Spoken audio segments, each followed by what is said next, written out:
The most dangerous thing you can do in a room isn't speak first, it's say nothing at all. The moment you master silence, you'll watch people hand you their power without even realizing it. Watch this video to master that skill. Most people are afraid of silence.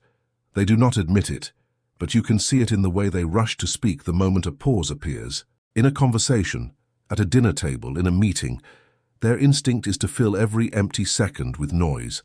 They laugh too quickly. They explain too much. They ask unnecessary questions. They do it because silence feels like a void, and a void demands to be filled. They believe if they are not talking, they are losing. They believe silence means they have nothing to offer. They believe the one who speaks most holds the most influence. They are wrong. The powerful understand something different. Silence is not a void. It is not weakness. It is pressure. When you stop speaking, the air changes. People begin to notice the weight of the pause. They start to feel it in their chest. They wonder what you are thinking. They wonder if they said something wrong. They wonder why you are not giving them the reaction they expected. This is the shift most never see, because they are too busy filling every second with words to notice the way those without them control the pace. In power games, the first strike is not always spoken. Sometimes the first strike is silence. The moment you choose not to respond, you have already altered the balance. You have created a space the other person now feels compelled to fill. And the more they try to fill it, the more they expose, they reveal their insecurities, their nervousness, their need for validation. You reveal nothing. Picture a room where everyone is talking over each other, pitching ideas, making jokes, trying to be heard. Now picture one person sitting still, watching, listening, letting the noise wash over them. They do not look restless. They do not look bored. They simply wait. Eventually, people notice them. Eyes drift toward the one who is not scrambling for attention. In the noise, their stillness becomes magnetic. They have not said a word, yet the room is already aware of them. Silence in the hands of the untrained is awkward. Silence in the hands of the powerful is a blade. When you refuse to break it, you are sending a message without moving your lips. I am in control of myself, and because I am in control of myself, I can control this moment. People will often mistake talk for dominance, but dominance is measured in presence, not volume. This is why the powerful are comfortable letting silence stretch. They know it is not emptiness. It is pressure that builds in the mind of everyone else.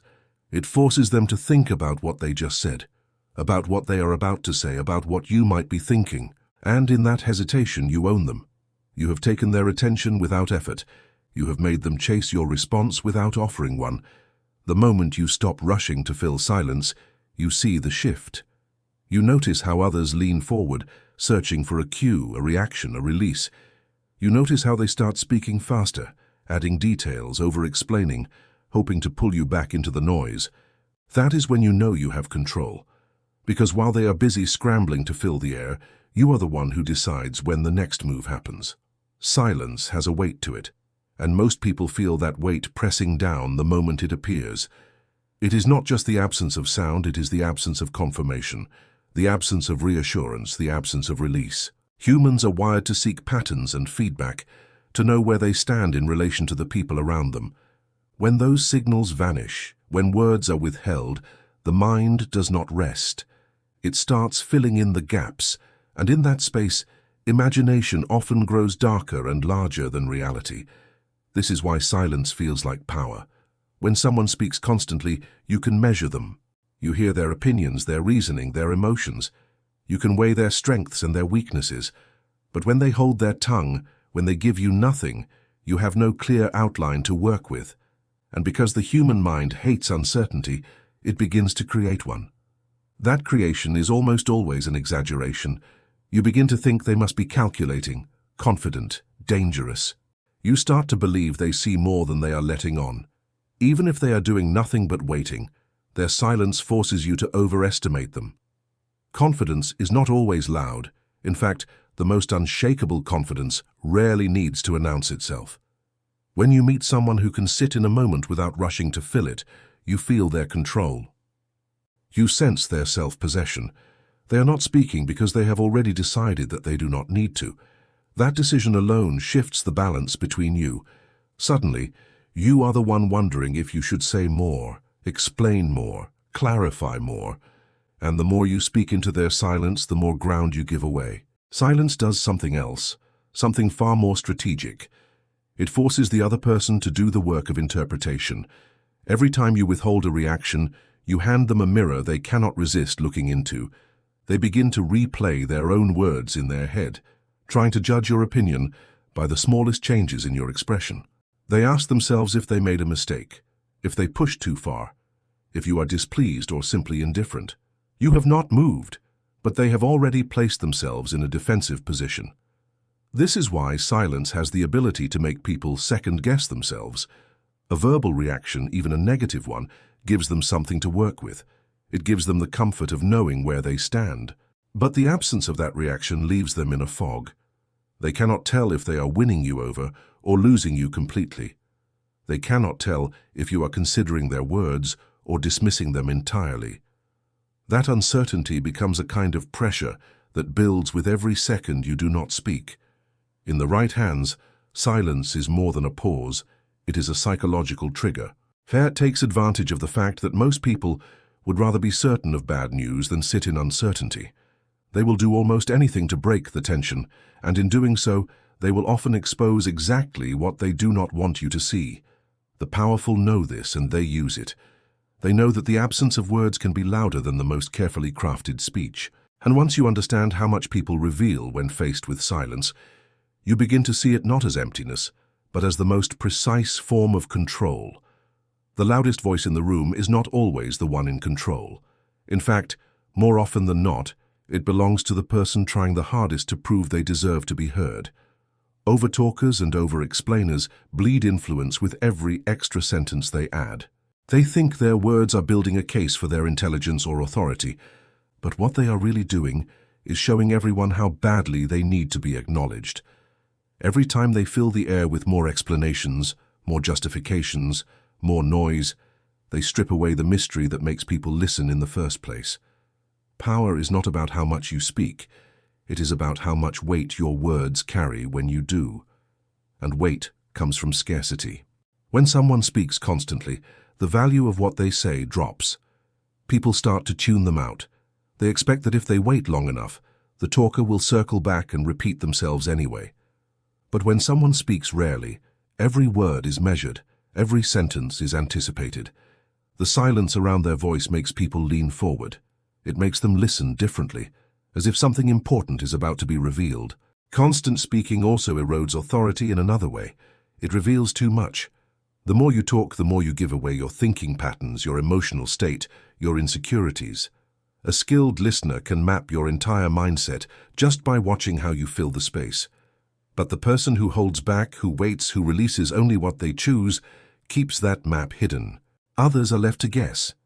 And in that guessing, they almost always imagine more depth, more strength, more control than may even be there. That overestimation is where power begins. The loudest man may dominate the moment, but he rarely dominates the memory. His voice fades as soon as the noise stops because it was built on volume, not presence. The quiet one, the one who only spoke when it mattered, lingers in the minds of everyone who heard him. People replay his words not because there were so many, but because there were so few. Machiavelli would see this as the difference between the merchant flooding the market with cheap goods and the craftsman revealing a single masterpiece. Scarcity commands attention. There is also a deeper psychological shift that happens when you refuse to compete for airtime. In a group, people instinctively sense who needs the moment and who controls the moment. The overtalker needs it. The quiet one controls it. By speaking less, you position yourself as the person who decides when something worth hearing should be said. Others begin to measure the room by your reactions instead of your words. They watch for the slight nod, the faint smile, the moment you choose to finally speak. When you do speak, the impact is multiplied because it breaks the silence you have built. People notice the change. Their attention sharpens, and because they have already learned that you do not waste words, they assume what you are saying must matter. This is the Machiavellian advantage. The one who speaks rarely can make a single sentence do the work of another man as his entire speech. He can tilt the conversation, shift the frame, or close the discussion with just a few words, because those words have been given the space to breathe. The lesson is simple. but difficult to practice. Resisting the urge to prove yourself in every moment feels unnatural at first. The need to fill silence is rooted in insecurity, and breaking that habit requires discipline. But once you master it, you will notice something powerful. The room stops seeing you as just another voice. They start seeing you as the voice that matters. And that shift changes everything. You can tell who holds the room long before they speak. It is not in the words. It is in the way they stand, the way they move, the way they look at people without rushing to look away. Body language is the visible layer of silent dominance, and it speaks louder than any opening line. In a room filled with people shifting in their seats, tapping their fingers, adjusting their clothes, the one who remains still draws the most attention. Stillness is not emptiness. It is control made visible. When you hold your posture, you send an unspoken message that nothing around you is shaking you from your position. Your spine remains straight, your movements measured, your breathing steady. You do not lean in to beg for engagement. You do not fold in on yourself to hide. You occupy your space fully and without apology. This does not require aggression. It requires certainty. People notice when you do not fidget. They notice when you are not scanning the room for approval. They notice that you are comfortable in the exact spot you are in, and that comfort reads as power. Your gaze is another instrument in silent control. Most people scatter their attention around the room, giving quick, darting glances because they are afraid of being caught staring. But the person who can meet a gaze and hold it without tension communicates something entirely different. It says, "I see you and I am not afraid to be seen by you." The key is not to turn it into a contest of aggression, but to let your eyes rest on people as if you are evaluating them, as if you are collecting information they cannot access about you. This creates an imbalance. They start to wonder what you are thinking, and the more they wonder, the more their behavior changes under your quiet watch. Keeping stillness under fire is where this skill becomes a weapon. In a tense meeting, in an argument, in a moment when voices rise and tempers flare, everyone else will betray their nerves through motion. They will shift in their chair, gesture too much, touch their face, lean forward or backward in bursts. The one who remains physically unmoved becomes the anchor in the storm.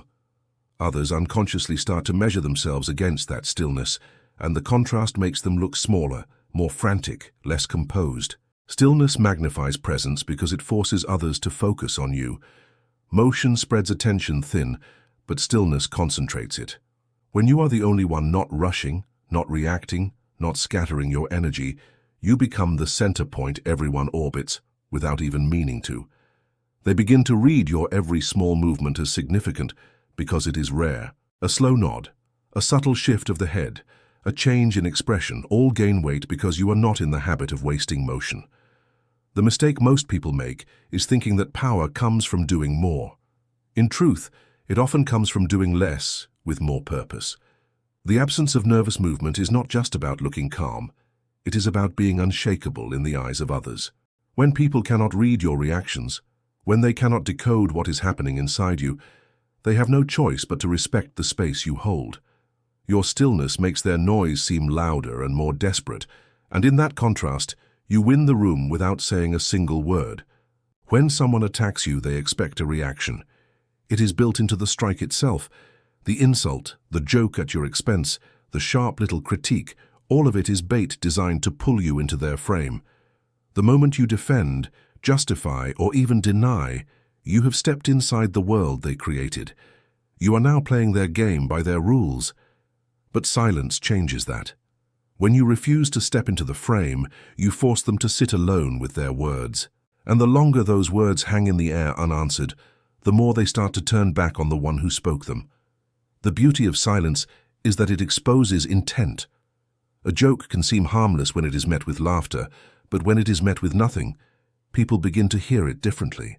A critique can sound smart when it is met with a counter-argument, but when it echoes unanswered, it begins to feel petty. You do not have to point out that they are insecure, defensive, or trying to make themselves look bigger by making you look smaller. The room will do that for you.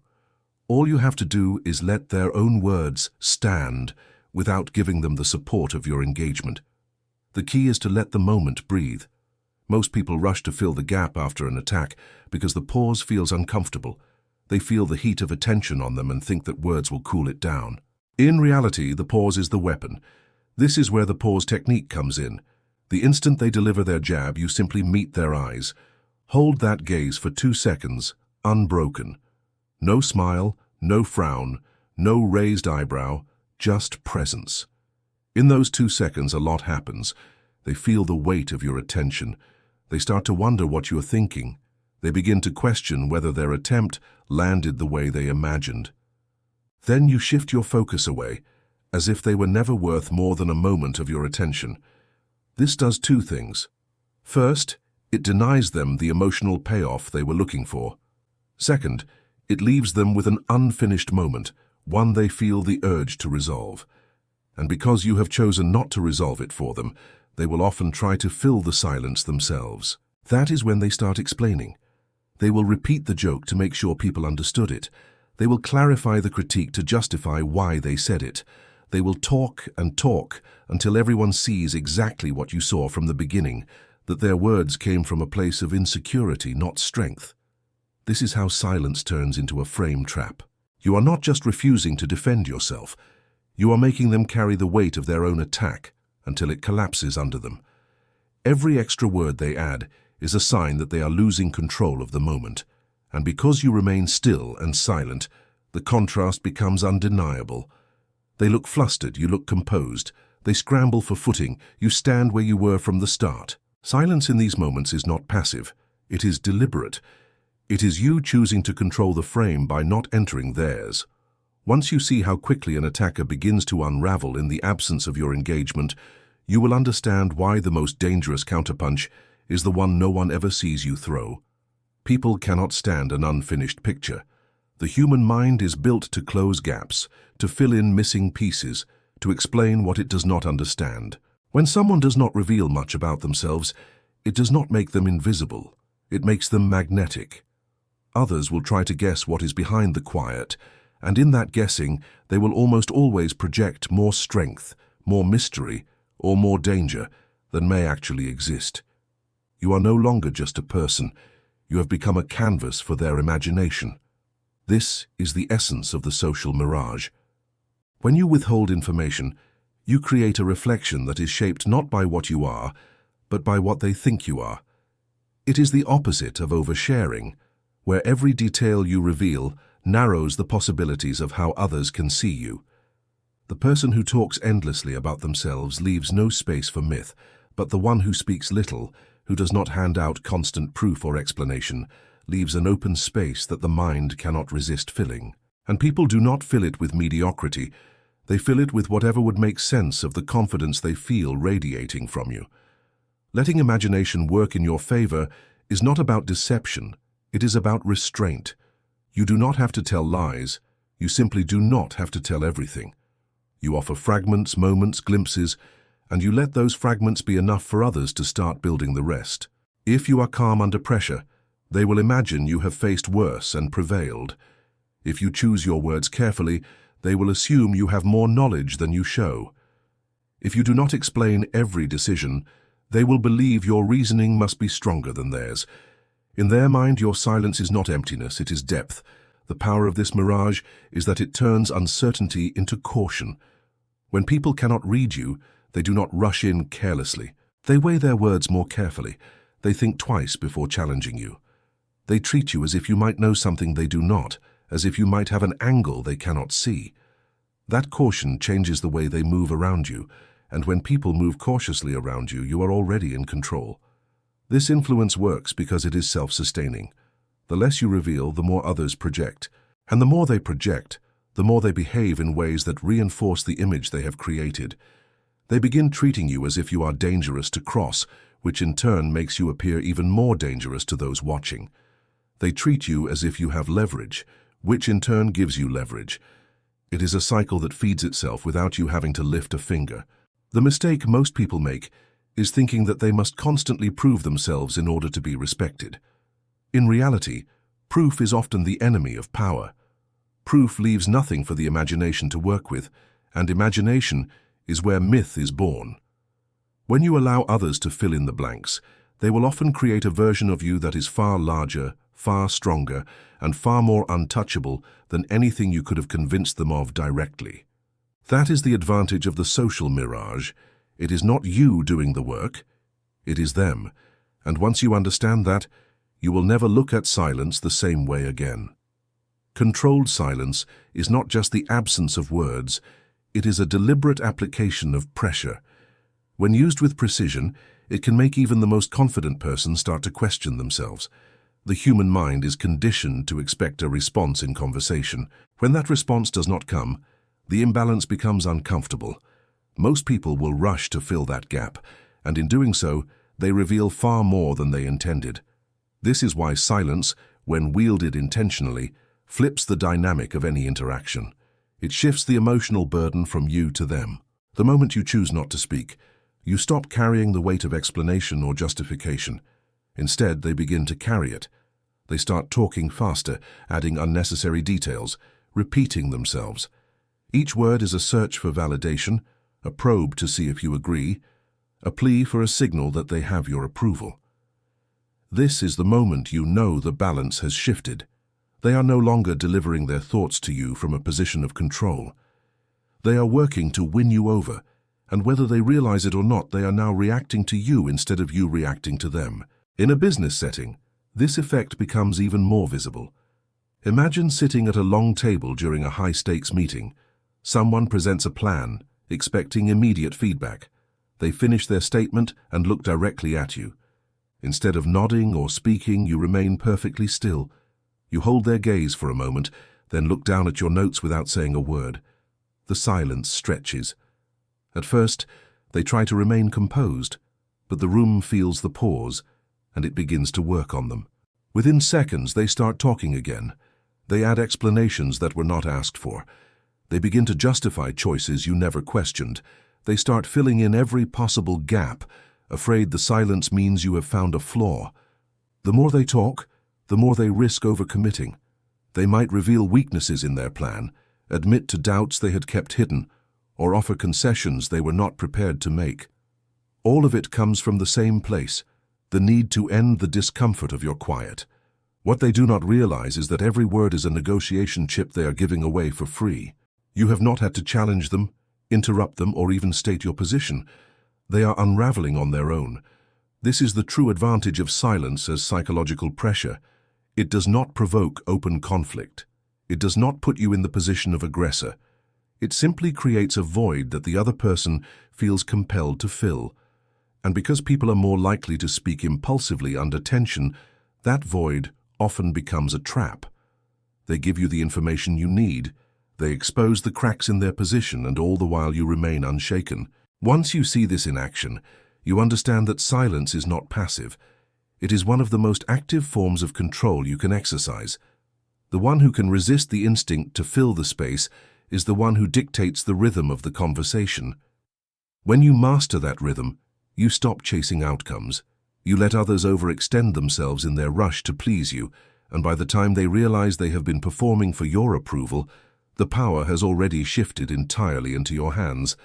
There is a certain kind of power in walking away without giving closure.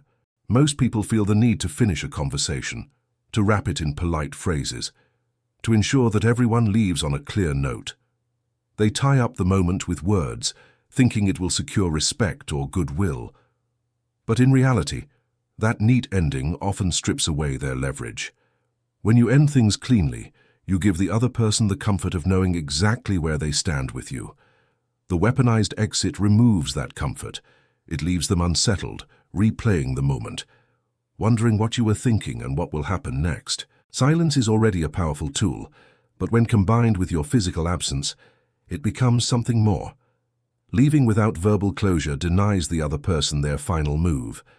It does not escalate the conflict. It does not invite further debate. It simply removes you from the field entirely. This is not an angry storm out. This is calm, deliberate withdrawal, executed without explanation. The difference is important. Anger makes it about emotion. Composure makes it about control. When you exit in this way, the absence you create is louder than any argument you could have made. People are conditioned to look for signs, to decode facial expressions, to interpret tone. When you give them nothing and then leave, they are left with an unfinished puzzle. They start to fill in the blanks with their own imagination, and the mind rarely fills those blanks with small thoughts. They assume you know something they do not, that you have already decided on a course of action, that you are operating at a level they cannot see. The less they know, the more power you hold. The unfinished ending is what keeps you in their mind long after you have gone. In a meeting, leaving before the final round of comments forces others to continue without your input, but with your presence still lingering. They will reference what you might have thought, what you might have decided, as if you are still there shaping the discussion. In an argument, walking away before the other person has landed their last point robs them of the satisfaction of victory. They are left holding their words with nowhere to put them, and the frustration of that unresolved moment will keep replaying in their head. This technique works because it taps into the human discomfort with ambiguity. Most people want things to be settled, even if the settlement is not in their favor. It gives them certainty, and certainty lets them relax. The weaponized exit withholds that. It forces them to live in the unknown, and in that space they will turn over possibilities, crafting scenarios, anticipating moves you may never make. The more they think about you, the more influence you have without doing a thing. Walking away without closure is not about avoiding responsibility. It is about making a statement without needing to speak it. It tells them you choose when and how you engage, and that choice is never dictated by their need for resolution. Once you master this, you will see that you do not need the last word to have the final say. The silence you leave behind will speak for you, and it will echo far longer than anything you could have said before you left. The aura of the unreadable is not built in a single conversation. It is the result of a long game played with consistency and discipline. It comes from repeatedly showing that you are not easily moved, that your emotions do not dictate your responses, and that your silences are intentional rather than uncertain. Over time, people begin to associate your presence with composure, and that composure becomes your signature. You are no longer just the person who speaks less, you are the one whose stillness carries meaning. Every pause you take, every glance you give, becomes a signal that others cannot help but analyze. This kind of presence changes the behavior of the people around you. When you have established that you will not reveal your thoughts easily, they begin moderating their actions in your company without you having to tell them to. They choose their words more carefully, they weigh their tone, they check their expressions. They do this not because you have corrected them, but because they do not want to risk being on the wrong side of someone whose reactions are so carefully measured. The less they can read you, the more cautious they become. An unreadable man does not fidget to show impatience, does not rush to fill gaps, and does not offer needless reassurance. His calm is not passive, it is deliberate. When you are this person, you force others to carry the weight of interpretation, and interpretation is a burden. People will think twice before provoking you because they do not know what your silence means. They will hesitate to challenge you because they cannot calculate your next move. This uncertainty becomes your shield and your weapon at the same time. The unreadable aura also extends beyond the room you are in. When you leave a conversation without clearly showing your stance, your absence becomes a space they continue to fill with speculation. They will replay moments, searching for clues. They will ask others what they think you meant. They will begin to shape their behavior toward you based on assumptions you never confirmed or denied.